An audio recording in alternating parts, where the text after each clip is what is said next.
Welcome back, everybody. It is Wins Above Fantasy, episode 201. Today is Thursday, January 8th.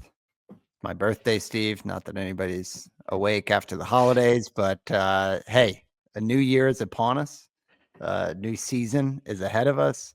And very excited to get in tonight's show. We got November to January ADP movers, looking at about 10 names or so of some guys that are risers for the most part, which is exciting. We'll kind of keep tabs, look at why we think they are risers and if we're buying in. I think we got a couple fallers as well. So excellent rundown. Thanks for throwing it together. I'm excited to get into some of these names. But it's been a few weeks. Holidays good, Steve. I know. I guess a belated happy holidays and happy new year to all our listeners. But how's it going out there? Yeah, it's good. It was a nice holiday. Back to work for me after an extended paternity leave. So this was like the extra holiday hangover of getting back to work. Yeah, I was gonna ask how Luckily, those the Sunday scaries hit for I you. I came back the week in between New Year's and Christmas, which was actually like pretty nice because it was slow and like I can get my bearings going again. It's a good And move. then this week is all systems go with everyone back and everything like that. So that was nice. It was a good time off. Spend it with family and stuff. So fortunate to be able to do that. Um, but yeah, it was a good holiday, and with the 3.5-year-old and 8-month-old, it's fun seeing that, and I know you're going through the same thing, but yeah, I mean, happy birthday too, happy birthday. I know we were saying off air, it's a tough time to have a birthday with everyone, sort of miserable after all and tired after the holidays and get Talk about a the hangover, yeah, exactly, exactly. Who wants to have a birthday the week everyone goes back to work and things like that? But nonetheless, happy birthday, and I'll be sure to try and feel some joy there for you that day, even though Yeah, the I'm rest of the I'm world is I'm miserable. finding my way to a golf simulator with 7 buddies, so we're gonna have a fun Nice, little that's Ryder great. Cup style. But Yeah. yeah, the daughter's was yesterday, so she's got to suffer Mhm. with me on birthday after Christmas, and but it was great, dude. I mean, it's fun to watch the holidays through the eyes of the little ones because it kind of Mhm, mhm. wakes it up in you because we're just our Christmas is draft day and opening day these days, really. So it is it's good, but it's nice to be back and talking baseball, Steve, which tonight is a fun topic. I'd love for you to kind of set up what your thoughts are looking at ADP risers, but what I like about tonight's rundown is these are names that are kind of in the depths of industry drafts. A lot of them, I think all but a couple, are in the 250 to as late as 500 on ADP. So I think it's interesting for a couple of reasons. One, on some of those deeper format industry leagues, this is where you can kind of find some extreme value. And then also knowing that we're at January 8th, a lot of these names will probably continue to rise and end up being those shooting stars that are dart throws in the 19th round, 20th round of some of your shallower leagues. So we know the later you go in drafts, the more volatility is. And it's definitely not uncommon to see somebody who has, a 350 ADP in January suddenly be a 250 guy by the time we're in mid-March. And this time of year is also where a lot of transact like the hot stove moves, trades. We got some of that. Rumors around rotation spots and trade rumors. So it's cool. And I think we got a good list of names. I know when I was going through the rundown, I've kind of formulated some opinions on these guys too. So would love to hear your take and then we can jump into some names. Yeah, we do the show basically every off season, and in the past, I've done like a percentage change to get some of the higher or guys that are being drafted in the 100s on the list. And I added a few names on here that were a bit higher up, or at least one on the risers there, just to talk about in concurrence with a move there.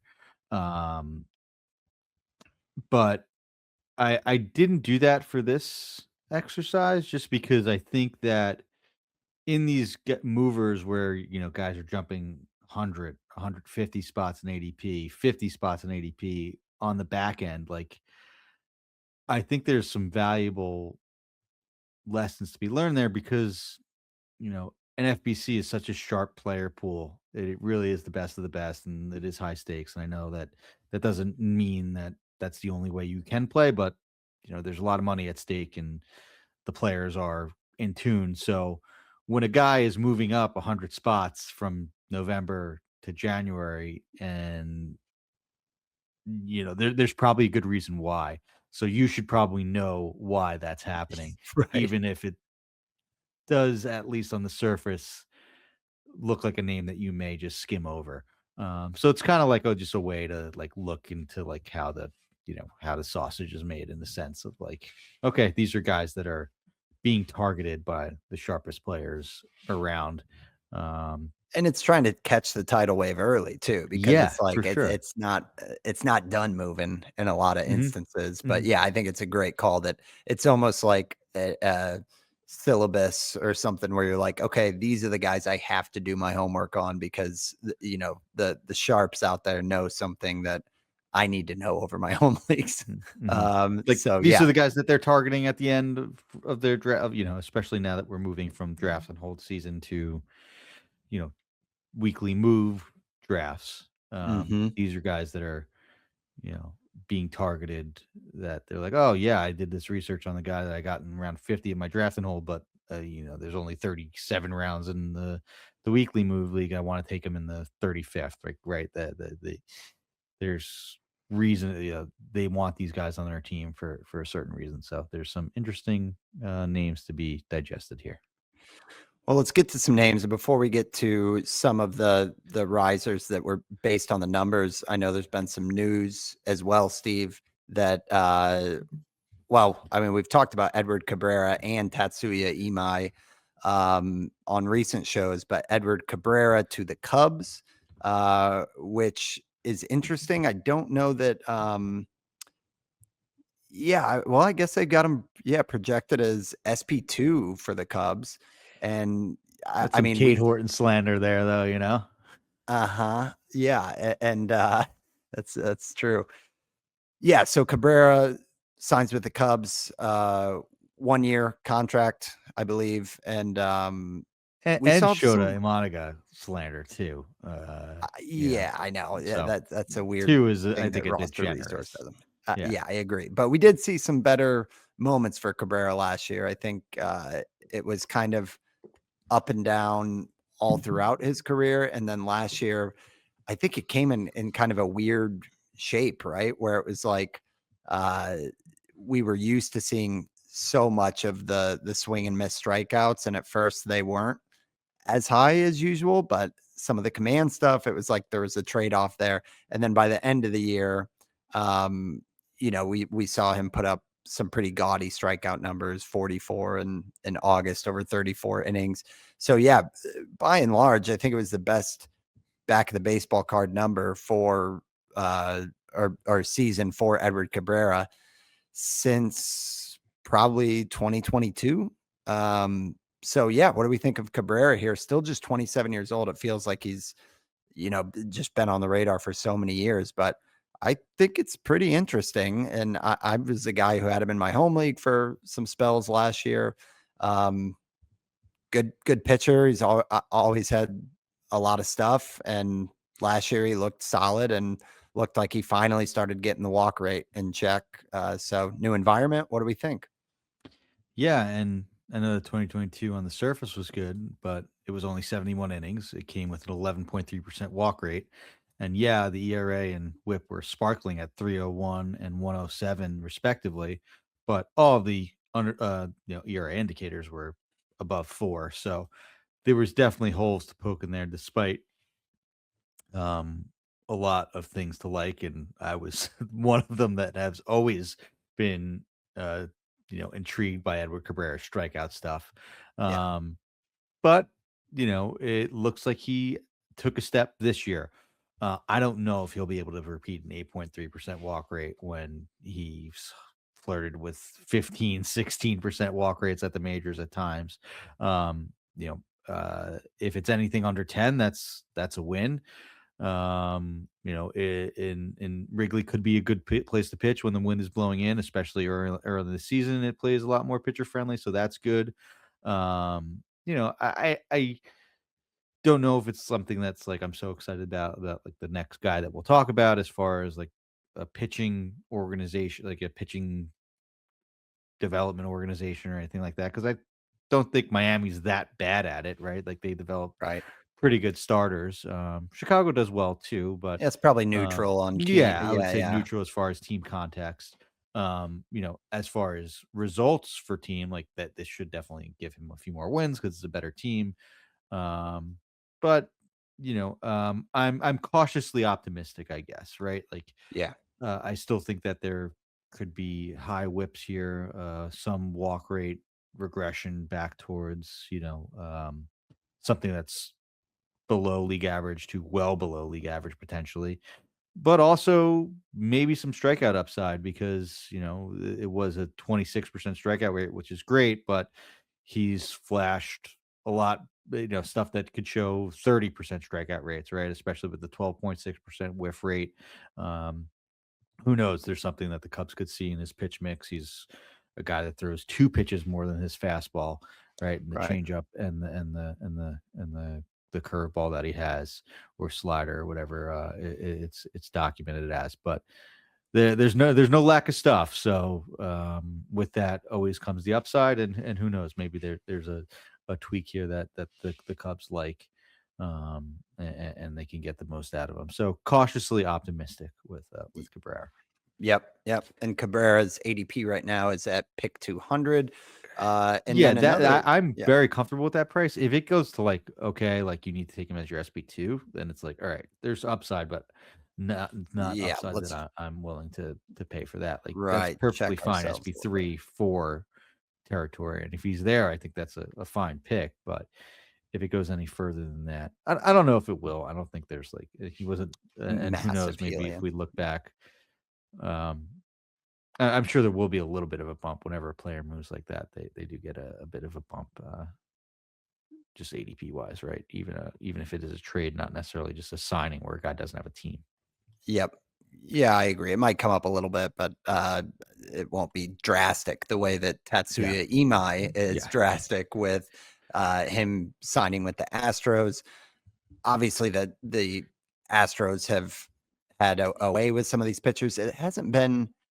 I mean, I guess you could still say the way they've developed, like Hunter Brown and everything, but I feel like in recent years there's been some where we've said this and it hasn't fully panned out, like an Arrighetti last year. yeah. I mean, things like that. Kikuchi was pretty good, right? Like That's when true. he made the Yeah. move from the Angels, right? That was Yep. so that it's also not like, oh my gosh, every guy that goes to the Astros is automatically turned into an ace. When there was like the Verlander and Cole, um, Right. Exactly. reclamations. Christian Javier, all that when Yeah, it was yeah, just like yeah. anything they touch. Mhm. But Imai, his ADP is shooting up. So I know that in terms of the topic of this show in December throughout the month, he was kind of or I guess going into December, you could say it was hovering around like a 190 and now it's Mhm. up to 150 around there.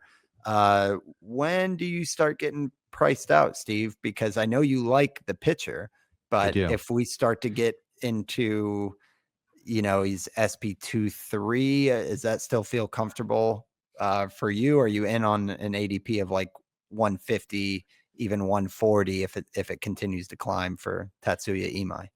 Fantasy wise, this is probably one of the worst places that he could have gone, right? Because the Astros do have that reputation of being that pitching factor, even though we did kind of poke a little bit of holes in it. I think still on, just to the casual player and just overall, there's still a positive thought with when guys go to the Astros. So for value wise, like that probably was the worst place to go. It probably had the biggest bump, maybe other than like the Yankees or the Dodgers. Right. Just maybe in terms of like popularity and the Dodgers being the Dodgers. Hmm. Um, I am very much a fan of Imai. I talked about him on the last show. That being said, there was some interesting stuff put out there by Lance Brostowski um, in regards to Imai's market and why it was a little bit slower than people anticipated, and why he didn't sign till close to the posting deadline date. And it is a shorter deal with opt outs. Basically, what he said in his tweet was that from him talking to team officials, the public was much higher on Ema than teams were, and that is sort of reflected in his deal. That being said, it was reported that Ema also turned down longer deals with more money and chose to go with an opt out laden contract, which is betting on himself, which I Right. do kind of like, right? Like Oh more yeah. power Little to him, and chip on the shoulder. there's plenty of guys that I mean, wrote uh, it, ad nauseum about how good this guy's fastball looks and the shape of it and why to be excited. So I don't want to throw too much cold water on it. But at his current price, I'd still definitely be tempted to be in. Like this kind of reminds me of where Shohei Managa was going around his first year, and he seems to be a similar type player that throws a little bit harder, right? With that um, fastball that has really good shape. So Hmm. if that's the case, sign me up. Yeah, I think right now some names around him are Trey Savage, Sandy Alcantara. This feels to me like the right area and one where I Sure. would still be interested. I think one more notch where it starts to get into like uh the 130s and you've got or 140s, you got Michael King, Cam Schlittler is 137, Pablo Lopez. Like, yeah, Yeah. I don't know. I might draw it there, but I mean that's what we'll keep an eye in spring. I'm sure we've got a lot more to learn about what he looks like when we're watching him and everything. So that's Tatsuya Imai. Then getting into some of the deeper names that we teased out, and from a November ADP of 556 to December and what we've seen of January 374. So, almost a 180 pick jump there would be Cody Ponce, who has signed with the Blue Jays after 3 years over in Asia. I think, 3 seasons maybe with in Japan and then this last season in the KBO. So I guess 4 years over there. He comes back, gets a deal with the Jays, and he kind of reinvented himself over there, Steve, with like a new changeup that unlocked a ton of strikeouts. Like he was kind of in danger of just being like a Toby for a long time, He, and then his K per he nine was just kind of like in danger of shot. being a Toby, and like I guess he did some.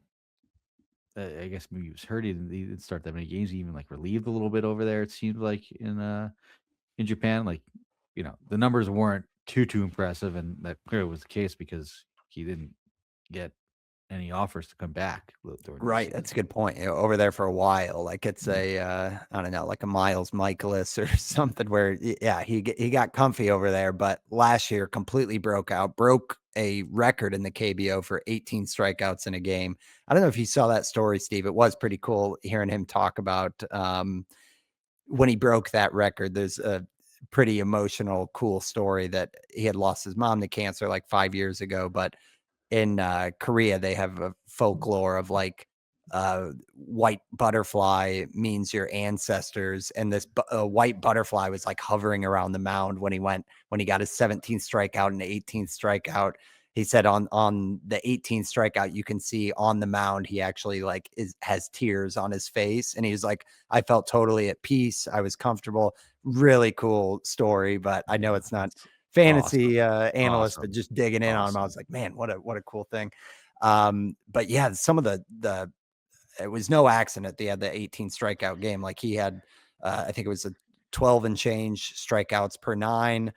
Again, introduced that kick change, which looks just filthy on some of the gifts, and sits 96. So for a guy that's it has a 374 ADP, like kind of interesting here for Cody Yeah. Ponce and the Blue Jays. Like, what are your thoughts? It's a team that's being aggressive, wants to win, um, and the numbers have me very, very intrigued. A 36% strikeout rate, no matter what the professional league is something um not something to sneeze at. It's also just crazy. Another silly thing. I know it's the KBO, but a 17-1 record. That's how good he was last year. And the year before that, he had a 6.72 ERA with a 162 WHIP in the MPB in I Japan. like Like seeing so, that because that just means it's such a turnaround. he Yeah. hit rock bottom. He changed something, and I mean, good for him. Was the best pitcher in that league and got himself an MLB contract. Like, if even a third of this translates over to uh to the majors, I know it's a bit hyperbole, but you know, he's going to be a a usable fantasy starter. The fact that the Jays signed him so early in the offseason, a team that is, interested in winning and getting back to where they were. They're probably the leaders in the clubhouse right now for Kyle Tucker. So um, that's encouraging and exciting all at once. I know he's slotted in at their fifth slot right now. They also added Dylan Cease this offseason, so really cool for them. Really cool for Cody Ponce. Great story. Rooting for him, and definitely think it's worthy of a consideration late in your drafts as he's going now, based on the NFBC ADP. Yeah, and a team that was number 1 in run saved Yeah, on defense, so, that is a positive story as well. Kinda bizarre that we got age 32 season for Cody Ponce, yeah, but it's cool. Projections have him at, like, 140 innings, coincidentally right there with Savage on volume in terms of projections. I just have think the strikeout percent is a mystery box that you're getting such a major yeah. discount. He doesn't have I think last year his walk rate was, like, sub 8%, so Mhm. all signs for me say this I think I would still be interested in, like, the mid 200s, so I think there's a lot of room for this. Would you agree with that? Yeah, I think so, especially if like he shows during spring training that there's it's warranted, the excitement and the skills translating over. If we get a look at that kick change and stuff um, in Yeah. in major league games, yeah, there definitely is some room and definitely still could be interested. The Jays have done well. I'm not saying he's Kevin Gossman, but they signed Kevin Gossman around age 30. Shane Beaver was great for them when he came back from Tommy John. Yeah, I think Dylan Cease is prime for a bounce back with them. So the Jays have done well with Yeah. these sort of sightings in recent years. Yeah, it's exciting. So bouncing to another name and another Astro, but one that might be competing for the rotation possibly. It's Mike Burrows, 26-year-old who came over from the Pirates in that kind of wild 3-team trade with the Rays that sent uh, Brandon Pittsburgh, Lau loud Pittsburgh. Yeah. to Pittsburgh. Hmm. And then the Astros got Burrows. And this is a guy who kind of flew under the radar, at least for me last year, Steve. 19 starts, quietly pretty productive, a 394 ERA, the 124 whip isn't really helping, but over a strikeout per inning, just over. And yeah, I'm curious to hear what you make of the pitcher himself because solid velo, pretty deep repertoire. He's got like 4.5 pitches he goes to. Um, and I mean, I think there's interesting things like the slider and curve aren't good. They're, I think, passable, but I feel like that is something that the Astros have done over the years. And then he's got a phenomenal changeup, is probably like the shining aspect of Burrows. Just 26. Again, I think there's some like rotation questions with I know Blanco is coming back from injury. I think Ryan Weiss is also on roster resources like a possibility. I don't know if they'll do 6-man, but um, Mike Burrows and the ADP. Do you have it in front of you? I forgot to mention the ADP. He in this November was 599. In December, through the first week of January, he's at ADP 430. Yeah. So, I mean, just next to Free, what do you make of the pitcher? Do you think that there's a ceiling here that would be worth chasing in the late rounds? Definitely was a guy that I had my name on as like a prospect when he got called up last year. Like there were some interesting things. He had a 31% strikeout rate in AAA last year. Mid 20s to high 20% strikeout rates with, you know, average-ish walk rates in the minors, some, good ERA numbers, decent velocity, good pitch mix, that changeup like you were talking about. Um, it has been is graded as a 60 present, 60 future changeup. So and the Pirates have some interesting pitchers down on the farm, and he was one of the ones that were called up um Oh, that's right. I think we did. We mid-season did. I last think year. talk about him. Yeah, and Was that did when like well, and Bubba? yeah. Because were we all waiting for Bubba Chandler maybe, and then Yeah, we Burrows? were. Yeah, that's Yeah. right. And Burrows was one of them. He did well in 19 starts, 96 innings, a 24% strikeout rate, and a 7% walk rate is good. Yeah, it is. 95-mile-an-hour fastball, good. 12% swing strike rate, good. Um, sure, there's the ERA indicators are probably in line with the 3.94 ERA, but there's definitely some room to grow as a kid who's only what going to be. He's only 20, he's 26, so he's a little bit older, but again, not to go back on what we said earlier in the show, but if the Astros are targeting a guy, I'm going to be interested and feel like they can get the best out of him, or at least we'll give that a shot, especially at this rising cost, but still really, really affordable, especially if he makes the rotation. I'm sure that'll go up even more, but it might be worth it, especially in like the draft and holds now, because I'm sure he will make some start for the Astros no matter what, even if it isn't True. right out of spring training. Yeah, it'll just be. I mean, at the very least, kind of rotational depth that they will go to. I mean, Lance McCullers Jr. is like, how often are we Yeah. seeing a full season of him? With all due respect, but yeah, I think what's encouraging is that like painting the narrative, they've done such a good job over the years, and even with guys they have on the team now with breaking pitches. And Hmm. that's the one area where Burrows could really step up. Like, his slider has below average swing and miss. His curveball got absolutely hammered last year, but it's like he's got a pretty good foundation, at least from a velocity standpoint, with the four seamer. And then that changeup has elite swing and miss stuff. So, like you said, the 60 grade present is no lie. So it's a lot to work with for an organization that's proven it in the past. So that is Burrows. Let's get one more in before an ad break. We got Sean Manaea, Steve, who just had a rough year last year. I think going back to a long 12 months ago, people were really interested in Manaea after he had more or less a breakout 2024. And it was just rough with the Mets. It started out with the injury, the oblique. I think that happened after a lot of people drafted. And he was on the 60-day IL. And then when we did see him, it was a 5.64 ERA, a 19% home run to fly ball rate. So he was giving up like 2 homers per 9, which is really bloated for what he's done over the years, even though I know in general, Manaea has been kind of a roller coaster pitcher. But a 353 ADP, which is pricier than the 470 it was at.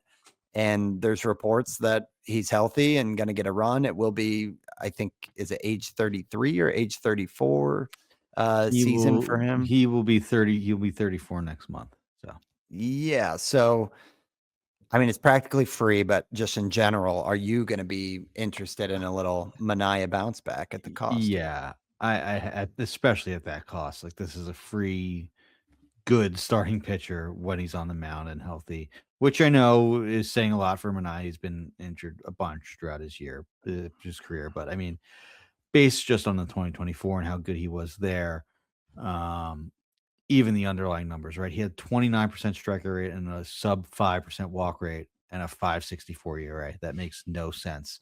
That was His last year. yeah, that was last year, That's 2025. nuts, man. Yeah.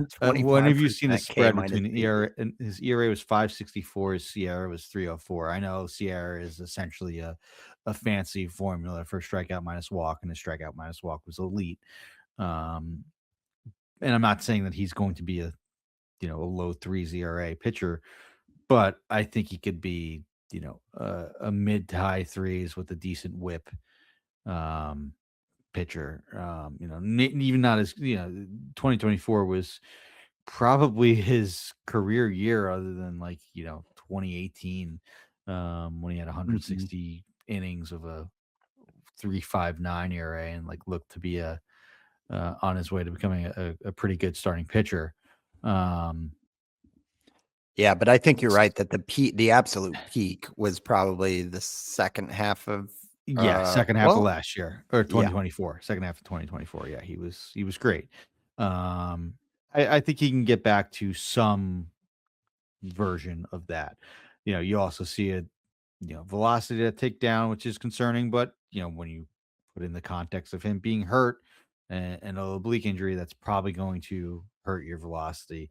Though you may not be able to expect to recover all of that as you head into the age 34 season. But I think the cost is just too good, and there is a better pitcher in here than what was there last year, which is an injury riddled and unlucky year, right? Like that yeah, home run per nine is just insane. A 68.5% left on base percentage is extremely unlucky.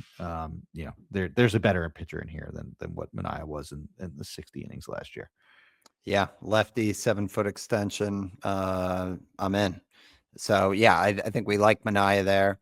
Are any of those close? So Ponce and Manaea are not far off. Yeah. Where would you lean between those two? Kind of a fun one. I don't know. I kind of want to see the shiny new toy, but I think if I were doing this right now and I was on the clock, I think I would lean Manaea. That is spot on. I Yeah. think I wish I would say Ponce, but I Yeah. would actually do Manaea because it feels like there's just proven value that we've Mhm. seen work, and it I was feel not like you long can ago.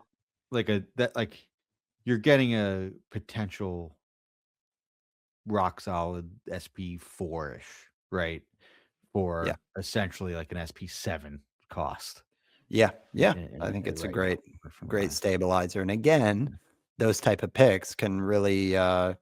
afford you to take some of the more exciting Yeah. dart throws that are around like pick 100 this year. So, okay, we got more names, but we also got our first ad break, so we'll take that, and we'll be right back after this.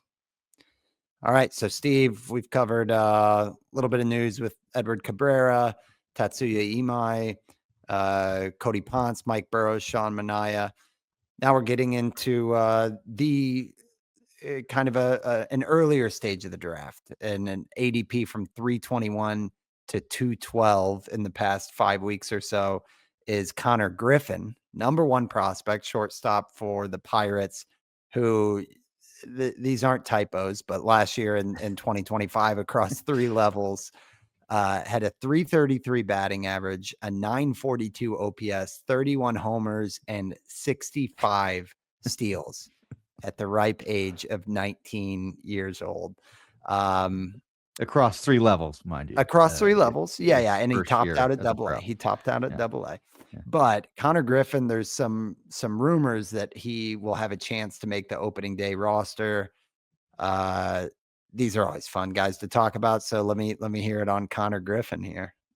Yeah, I mean, you went through the numbers, but just the raw tools, it's about as tooled up as you can get. This is, another sort of like O'Neal Cruz level power and speed combination, right? Like just the prospect grades on Fangraphs, 70 future game power, 60 current raw power, 70 future raw power, 70 speed. Yeah, the Wow. hit tool is lower, but I mean, what he did last year, had a low 20s strikeout rate. Walked at 9% of the time. I know that needs to be taken with a grain of salt, considering the competition and the fact that he quote unquote only made it to double A, but this was his first year as a pro, and it was that impressive that, hey, maybe it is just that good. Um, with Konnor Griffin. So yeah, there would have been a rise without Jeff Passan tweeting that the Pirates are strongly considering giving Griffin the opportunity to win the starting shortstop job. Um, so yeah, mix that and you got fuel added to the fire of the hype that is Konnor Griffin. But I mean, just absolutely insane what his raw tools are. Yeah, I like Justin Mason's right up here as well. That a little cold water. The Pirates are notoriously cheap, and while they're saying they'll give them a shot, they might not want to start the clock, especially with the likelihood of the 2027 shortened season with the CBA, Players Sure. Union, Yeah. all Yeah. that stuff. But for the sake of having fun in January here, let's say, Steve, that we knew for certain he would be opening day starter for the Pirates.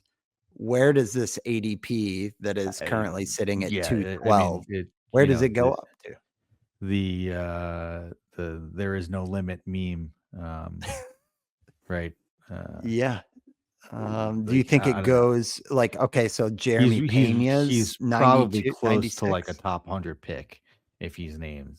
Like that's just how tooled up Connor Griffin is, and just with You the have hype Geraldo across things like that. Perdomo Yeah, at pick 81. You got Jeremy Pena at pick 96. Like, I maybe feel like in that in that realm, tier. right? Yeah, yeah, Uh-huh. Trevor right Story between at there. Yeah, 105. yeah. Yep, I agree with that. I think there would be people still buying in Hmm. there. Hmm. Um, okay, so that's Connor Griffin. Very fun and also depressing as a Cardinals fan that here we are. It's just like Twilight Zone that the We got two Pirates Cardinals have. on this list, man. That's a good segue. Oh man, I know it's a segue, Steve, but it's not a good one because the next player is Jordan Walker, who, stop us if you've heard this before, is ADP riser. November it was at 530, December 449. We're about 3 seasons removed from when you could have moved a decimal point over on those, and he was like going from pick Uh-huh. 50 to 44. It feels like that anyway. I'm curious what your take is. I mean, the Cardinals, it's a fire sale, and it's almost therapeutic that this is all happening because at least something is happening to where we know we're selling and punting. But Jordan Walker, it feels like last chance saloon a little bit. I know that he's working on things at Driveline, but I feel like Yeah. that's been the case in the past. Ollie Marmol has said that be patient with him. He will be a late bloomer and kind of gave that vote of confidence, but I don't know that I take that for much. Do you have any reason to be truly excited with Jordan Walker that's any different than years past? Yeah, it's a he went to drive line bump, right? Derek Mhm. Gould of the St. Louis Dispatch reported, there's that Jordan Walker found something something real exciting in his swing, as far as a tweak there. I mean that is exciting, and I get that's literally the reason for the bump. Um, but if I remember correctly, like Walker, if you looked at those new um, s- uh, savant tools where like you could see where guys were standing in the box, like where they were, making contact with the ball.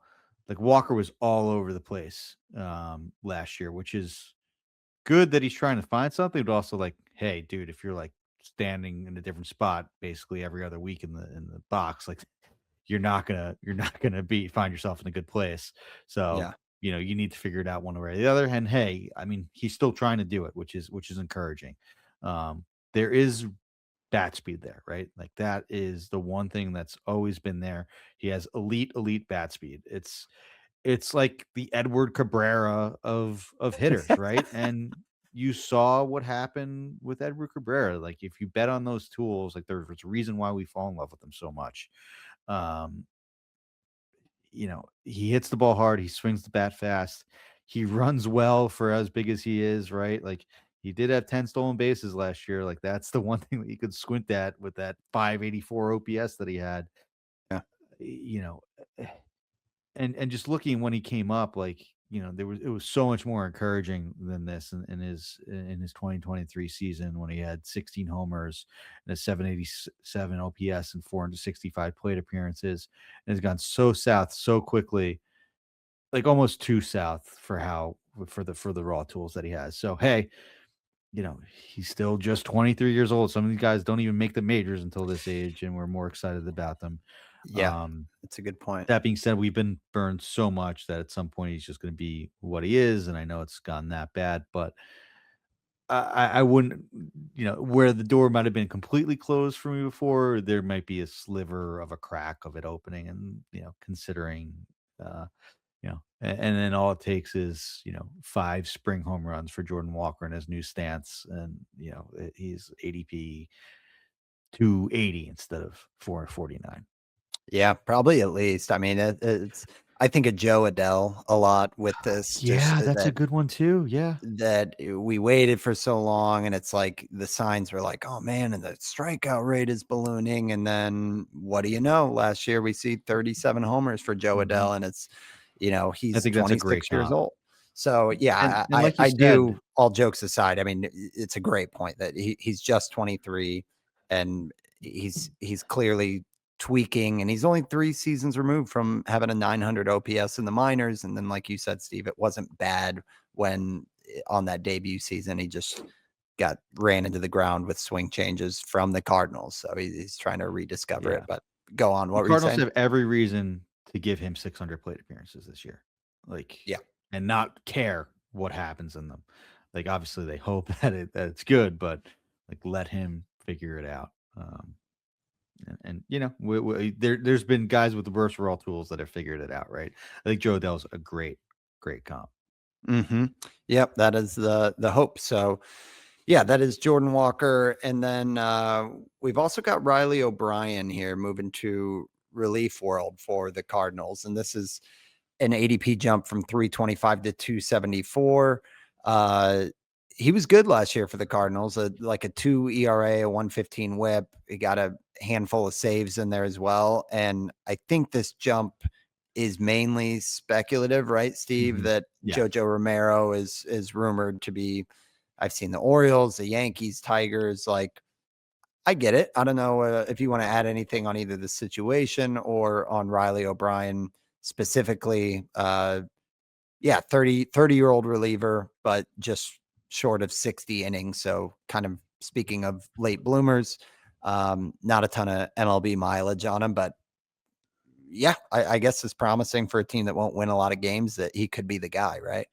I mean, there's some interesting stuff here. I mean, the fastball velocity is really good at 98 miles an hour. Like, that's been trending up over the last few years, right?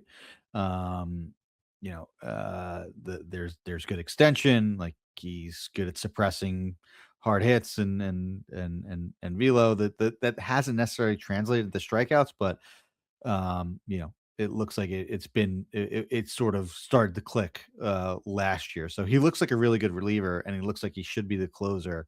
Um, and I guess people are the only thing is it is sort of priced in that Romero is traded, which I guess isn't a certainty that he has not been traded yet. No, he's No, not. And Romero is a lefty, so like I could see I guess if I were drafting right now, I would draft Riley O'Brien as the closer and Romero as the setup guy. But um, roster resource has them both listed as a closer. I would just lean the righty there. Um, yeah, in Riley O'Brien. So I think it's a really interesting player, and I think he's a good late dart for saves, and especially with how expensive high end saves get, like you can that's make true. worse bets because not only is this like you're not just drafting like, the role, you're drafting legitimate skills here. Like That's Riley a good point. O'Brien was good last year. I think there's a reason why he's inside the top 300 and sort of safely so.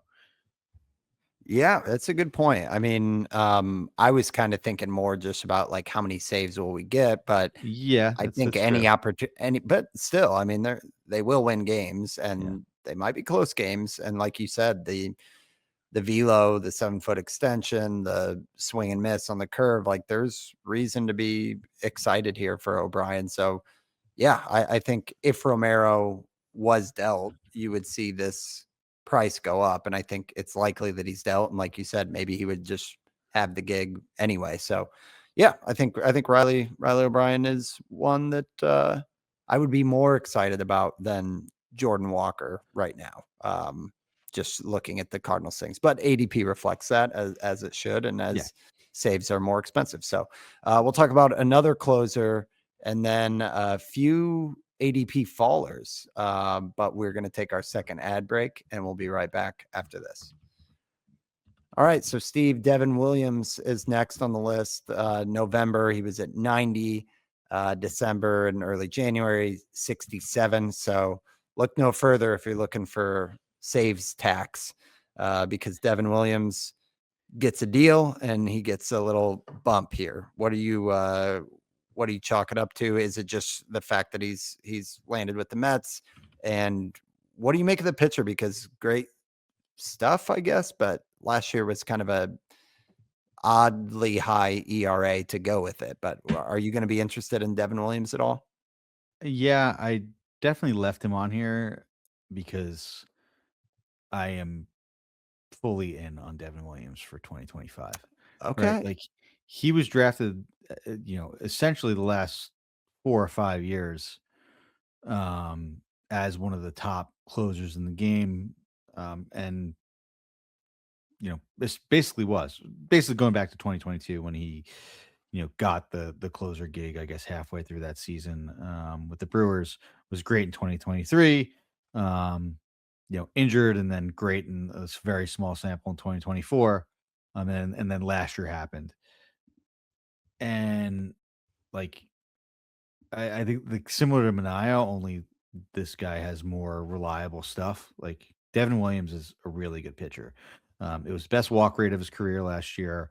Yes, the strikeout rate fell, but the strikeout rate, quote unquote, fell to 35%. He still struck out over a third of the batters that he was facing. The stuff is ridiculous. The pitch is one of the best pitches in baseball. This is just what happens when you have a down year, an unlucky year in New York. It gets completely blown up. Like there's nothing more volatile year over year than reliever ERA. Like it's such a small sample. 2 or 3 bad outings completely ruin your season. And it makes it so hard to come back to. But he had a 4.79 ERA. Every ERA indicator was 3.11 or below. A 3.11 xERA, 2.68 FIP, 2.95 xBIP, 2.67 Sierra. The left on base percentage. If you thought Manaea's was bad, he had a 55% left on base percentage. There's so Wow. much else to like in this game. Like he gets 45% ground balls. He strikes out a third of the guys. Like he has a good velocity on the fastball. He has one of the best pitches in the game in that airbender. Like this is a stud closer that's not being drafted as such, and you rarely ever see that in NFBC because all these closers go in like the 3rd and 4th round. You're getting Devin Williams in like the 5th or the 6th, which I think is mispriced and based on one unlucky year in New York where he was essentially you know, vilified from his first few bad starts in April, first few bad outings in April.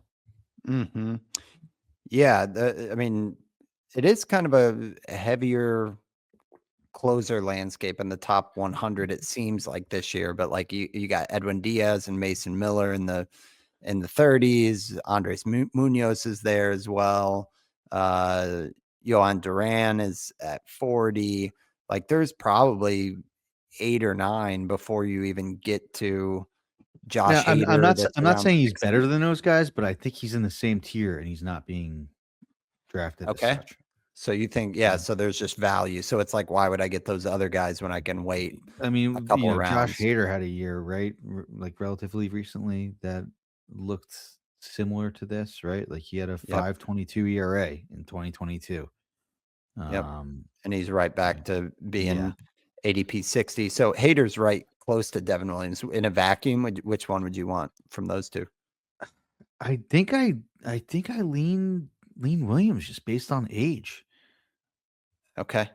And honestly, Team context a little bit too, maybe. maybe a little bit like I think right now, if the season started right now, the Astros are better than the Mets, but now the Mets are you know back in the mix for Tucker, and who knows what else they're going to be doing, Mhm. um, trade wise to get better. So it's close, but I think I like, and I know it's kind of sort of a cop out, but Williams is being drafted a little bit later than Hader, right? So give me Yeah. Williams at his price. Are you going to jump in on relievers this year in the I mean, Williams is probably like RP 12 at ADP 67 right now. Are you gonna grab one of these I guys would as like have, a yeah, closer yeah. one? I Yeah, think I've learn learned the and lesson. took Yeah. my punches that you essentially need at least one of those, or else you're just not going to have enough saves throughout the year.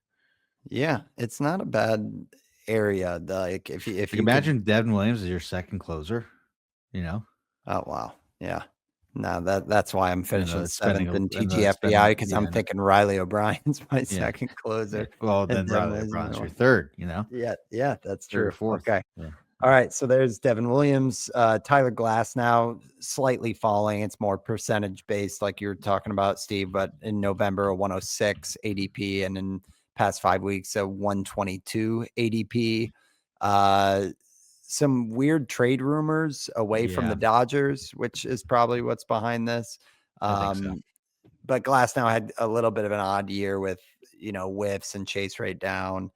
I think the other thing with Glasnow is like it now seems like it's just you're really hoping for the 130 innings. You know what I mean? And It's like, oh, there's so now many he's pitchers. 30, now he'll be 33 in August, Will he really? Oh my Yeah, gosh. so, like, We're getting old.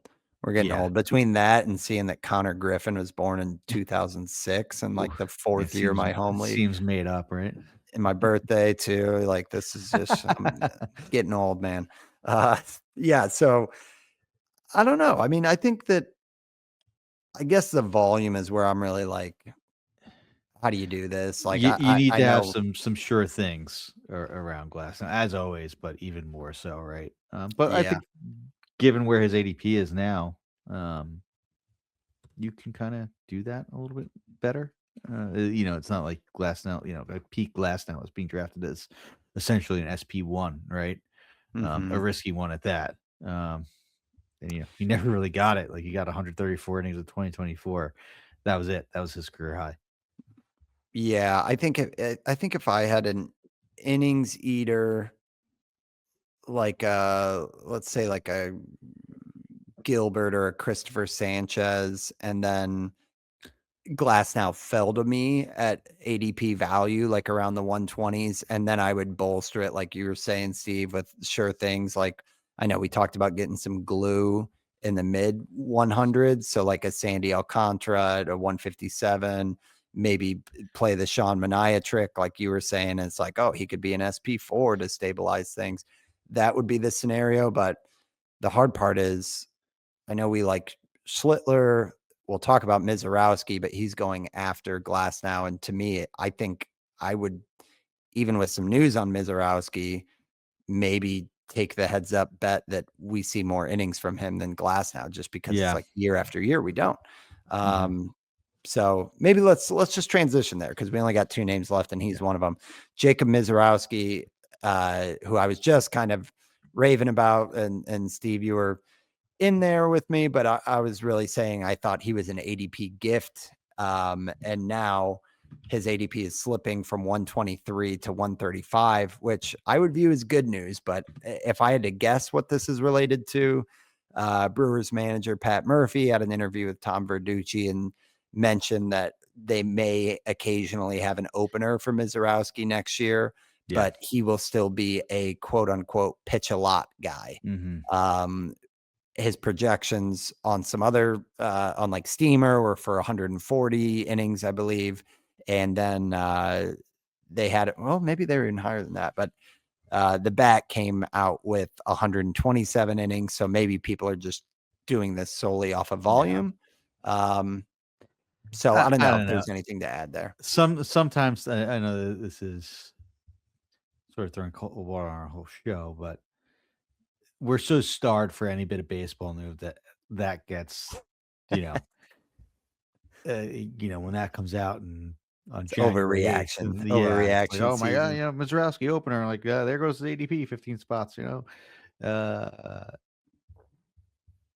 like if this actually happened in season, it's like, oh, Misiorowski's been using an opener, for his next two starts. Like, okay, like cool, Right, um, and he you still know, goes 5 yeah. innings, which is what Yeah, yeah, a lot yeah. of Like pitchers would. it would be not like it would be a nothing. Like would Mizorowski's trade value drop by like three pitchers? No.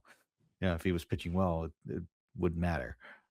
So I think some of this, you need to balance the Jordan Walker. He went to drive line. He went to Jared commercial with the Mizorowski. He has an opener. Um, Yeah. there's a fine line between balancing that and getting super excited one way or the other.